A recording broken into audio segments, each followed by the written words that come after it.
நாடாளுமன்ற தொகுதி மறுவரையறை முதலாக அதை முன்னெடுத்தவர் கழக தலைவர் தளபதியார் அவர்கள். அப்ப கூட எல்லாரும் பேசுனாங்க, என்ன இப்பவே இத முன்னெடுக்கிறாரு அப்படியா இப்படியெல்லாம் பேசினாங்க. ஆனா 2026 தொகுதி வரையறை மறுவரையறை செய்ய வேண்டியது அவசியம். ஏன்னா அது வரைக்கும் தான் நம்ம 25 ஆண்டுகளுக்கு மட்டும் போதுமானது வச்சிருக்காங்க. ஒருவேளை தொகுதி மறுவரை செய்யறதுக்கு ஒரு கமிட்டி போட்டான்னு அப்புறம் ஒன்றும் சொல்ல முடியாது, அதுக்கப்புறம் ஒண்ணுமே செய்ய முடியாது.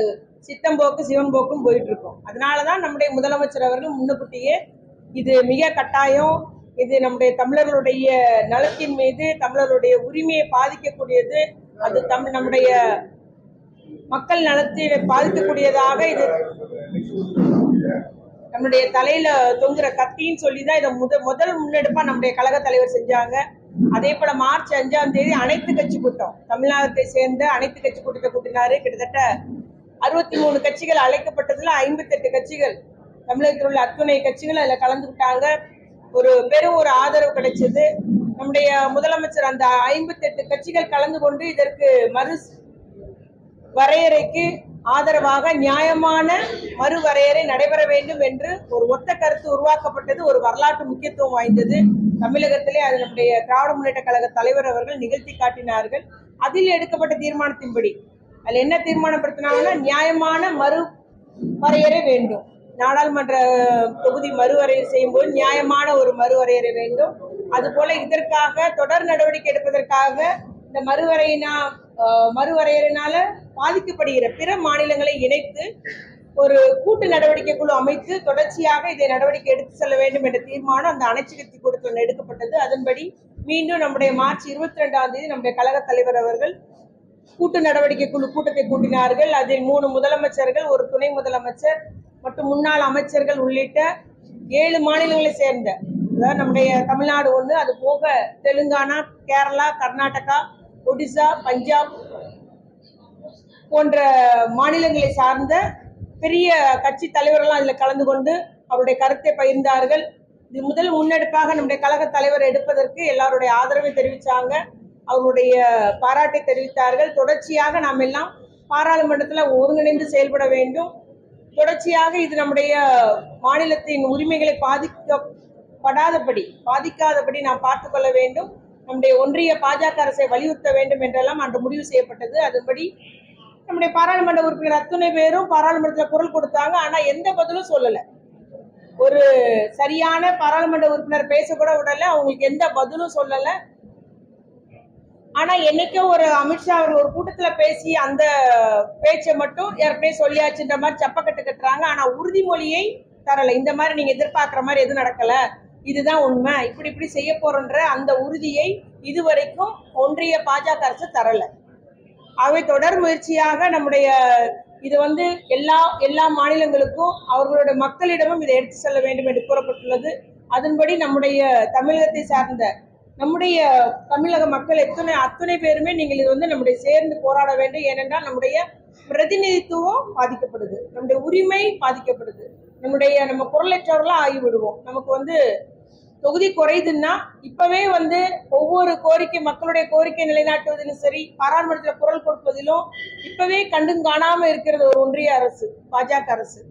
இன்னும் நம்மளுடைய தொகுதி எண்ணிக்கை குறையப்படுமானால் நம்முடைய கோரிக்கைகளை, மக்களுடைய நலன்களை, நம்முடைய கொள்கைகளை எடுத்துரைப்பதில் பெரிய சவாலாகிவிடும். நம்முடைய தமிழ்நாட்டுக்கே பெரிய சவாலாகிவிடும். அதனால இது மிக முக்கியமானது என்பதை மீண்டும் எல்லாருக்கும் நம்ம எடுத்துக்கூற விரும்புகிறோம். அதுவும் நம்முடைய தலைவர் அவர்கள் வரலாற்று முக்கியத்துவம் வாய்ந்த இந்த ஒரு முன்னெடுப்பை எடுத்தது மூலம் தொடர்ச்சியாக இதை எல்லார் மக்களிடமும் போய் சேர வேண்டும் என்று தொடர்ச்சியாக நம் மக்களுடைய ஆதரவு கேட்கிறோம். எல்லாரும் நம்முடைய தமிழக முதலமைச்சர் எடுத்ததுக்கு நீங்கள் ஆதரவு தந்திட வேண்டும் என்றும் நான் அன்போடு கேட்டுக்கொள்ள விரும்புகிறேன். அதே போல பாத்தீங்கன்னா, அவர் மத்திய அமைச்சர் அவர்கள் நம்மளை நாகரீகமற்றவர்னு சொல்றாங்க. அப்ப நம்மளை எந்த ஒரு இழிவான நோக்கில பாக்குறாங்கன்னு நமக்கு தெரியுது. அவர் நாகரீகமற்றவர் சொல்லுவது மூலம் நம்மளை எவ்வளவு இழிவா பாக்குறாங்கன்னு சொல்றது தெரியுது. அதனால நிச்சயமா இது நம்முடைய உரிமை நிலைநாட்டப்பட வேண்டிய கட்டாயம் அந்த நிலையில இருக்கும். ஒண்ணு நியாயமான பழைய மாதிரியே அந்த நியாயமான ஒரு தொகுதி மறுவரையறை வேண்டும். இல்லைன்னா நீங்க இதே போல இருக்கிற மாதிரியே தொடர்ச்சியாக்க வேண்டும். இல்ல ஒட்டுமொத்தமா சமமான ஒரு நிதியை ஒரு பகிர்வு தர வேண்டும், ஒரு பிரதிநிதித்துவம் தர வேண்டும் என்பதை முதல்ல நம்முடைய கழக தலைவருடைய அந்த கோரிக்கையை நான் தமிழ்நாட்டு மக்களுக்கு எடுத்துக்கூற விரும்புகிறேன். ஆகவே மக்கள் அத்தனை பேரும் நம்ம எல்லாரும் இதுல ஒருங்கிணைந்து செயல்படணும், ஒன்றிணைந்து செயல்படணும். மக்களுக்கு இந்த செய்திகளை நீங்க எல்லாம் செய்தியாளர்களும் சரி, ஊடகத்தினர்ல இந்த செய்தி எடுத்துக்கூற வேண்டும் என்று, எடுத்து செல்ல வேண்டும் என்று நான் அன்போடு கேட்டுக்கொள்ள விரும்புகிறேன். அடுத்தது நிதி பகிர்வு. நிதி பகிர்வும் பாத்தீங்கன்னா நம்மளுடைய ஜிஎஸ்டில வந்து உற்பத்தி அளவுல வந்து உள்நாட்டு உற்பத்தியில 36% தமிழ்நாட்டினுடைய பங்கு. ஆனா நமக்கு நிதி பகிர்வா திருப்பி தர்றது 27% தான். அதே நேரம் வட மாநிலங்கள் அவங்க ஜிஎஸ்டிஎஃப்ல 20% அவங்களோட உற்பத்தி அந்த பங்காக இருக்கிறது 20%. ஆனா அந்த மாநிலங்களுக்கு 42.5% திருப்பி தரப்படுகிறது. அதிலும் நமக்கு அநீதி இழைக்கப்படுகிறது. அது போல நம்முடைய வடநாட்டுல உள்ளவங்க எல்லாம் ஒரு மொழி தான் பேசுறாங்க. ஆனா தமிழகத்துல மட்டும் மும்மொழி பேசணும்னு சொல்லிட்டு கட்டாயப்படுத்தப்படுகிறோம். அதற்காக நம்முடைய கல்விக்குரிய நிதி 2134 கோடி ரூபாய் இன்ன வரைக்கும் வழங்கல. அதே போல 100 நாள் வேலை திட்டம், அது உழைத்த மக்களுக்குரிய ஊதியத்தை கொடுக்க மாட்டேங்கிறாங்க. 3 மாசமா சம்பளம் தரல. 100 நாள் வேலை திட்டத்துல 3 மாசமா சம்பளம் தரல. அதற்கு தொடர்ச்சியாக இடைஞ்சல்கள். ஐக்கிய முற்போக்கு கூட்டணியினால் உருவாக்கப்பட்ட அந்த திட்டம், அதுல வந்து நம்முடைய ஏழை எளிய மக்களுக்கு தான் அதுல பயனடைகிறாங்க. கிட்டத்தட்ட 75% பெண்கள் தான் அதுல பயனடைகிறாங்க. குறிப்பா 50 வயதுக்கு மேற்பட்ட பெண்கள். அதை வைத்துதான் இந்த 100 நாள் வேலை வைத்து அவங்களுடைய வாழ்வாதாரமே இருக்கிறது. 100 நாளை உயர்த்தி கொடுங்கன்ற ஒரு கோரிக்கை வச்சுட்டு இருந்த இடத்துல இன்னைக்கு வந்து நேரடியா தான் சம்பளம் கொடுப்போம்னாங்க. அதுக்கும் ஒத்துக்கிடுச்சு தமிழ்நாடு அரசு. எல்லாருடைய வங்கி கணக்கும் வாங்கி கொடுத்தாங்க. நேரடியா தான் சம்பளம் போடுது. அதுலயும் இந்த மக்கள் எவ்வளவு சிரமப்படுறாங்கன்னா, சம்பளம் வந்துட்டா வரலையான்றதை தெரியப்படுத்துறது இல்லை, எந்த மெசேஜும் போடுறது இல்லை. வங்கியில அவங்க போய் அக்கௌண்ட்டை பார்த்தாதான் வரவு வைக்கப்பட்டிருக்கா, அமௌண்ட் வந்திருக்கா என்னன்றதையும் அவங்களால தெரிஞ்சுக்கிட முடியுது. ஆகவே அதுலயும் அவங்க கஷ்டப்படுறாங்க. ஒரு கிராமத்துல இருந்து வங்கிக்கு எல்லாரும் படையெடுத்து போய் பாக்குறதுன்ற எவ்வளவு சிரமன்றத அறியாத, அதை புரிந்து கொள்ளாத, அதை கண்டு கொள்ளாத ஒரு ஒன்றிய பாஜக அரசா இருக்கு. அதே மாதிரி பார்த்தா 3 மாசம் சம்பளம் வரல. இப்ப 4034 கோடி ரூபாய் நமக்கு சம்பளம் மக்களுக்கு வழங்கப்பட வேண்டியது வழங்கல. நம்ம எல்லாம் முறையா செஞ்சிருக்கோம். அவருடைய அந்த வழிகாட்டின்படி சரியாக நிறைவேற்றப்படுகிற மாநிலம்னா அதுல தமிழ்நாடு ஒன்று. ஆகவே இந்த நிதி வந்து நம்முடைய மக்களுக்காக, ஏழை எளிய மக்களுக்காக அந்த ஊதியத்தை ஒன்றிய பாஜக அரசு வழங்கிட வேண்டும் என்று நாங்க வலியுறுத்துகிறோம். அதே போல பாத்தீங்கன்னா தொடர்ச்சியாக இப்படி நம்முடைய தமிழ்நாட்டை வஞ்சித்து வருகிறது ஒன்றிய பாஜக அரசு. நம்மளுடைய கோரிக்கைகளை கேட்காததாக, காதிருந்தும் கேட்காததாக, இல்ல புரியாததாக இருக்கிறாங்க. அவங்க எடுத்த கொள்கையை நிறைவேற்றிவிட வேண்டும் என்பதற்காக ஏதாவது சாக்கு போக்கு சொல்லி போய்கொண்டிருக்கிறது இந்த ஒன்றிய பாஜக அரசு. அதனால நிச்சயமாக இதில் மக்களுடைய ஒரு இயக்கமாக இது மாற வேண்டும். மக்களுடைய ஈடுபாடு வேண்டும். நம்முடைய கழக தலைவர், எங்களுடைய கழக தலைவர் தளபதியார் அவர்கள் தமிழ்நாட்டு மக்களுக்காக, தமிழ் மொழி வளர்ச்சிக்காக, தமிழ்நாட்டு வளர்ச்சிக்காக தொடர்ச்சியாக முத்தமிழர் கலைஞர் வழியிலே நல்லாட்சி புரிந்து வருகிறார்.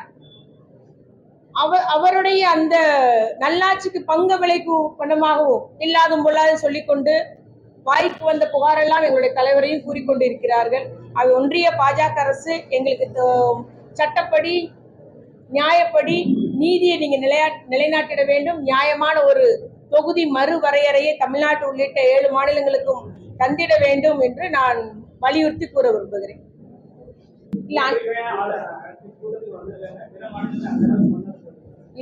இல்ல எல்லாருமே எடுக்கணும்னு தான் அன்னைக்கு போட்ட உத்தரவு வந்து 7 மாநிலங்கள். நமக்கு இந்த மக்கள் தொகை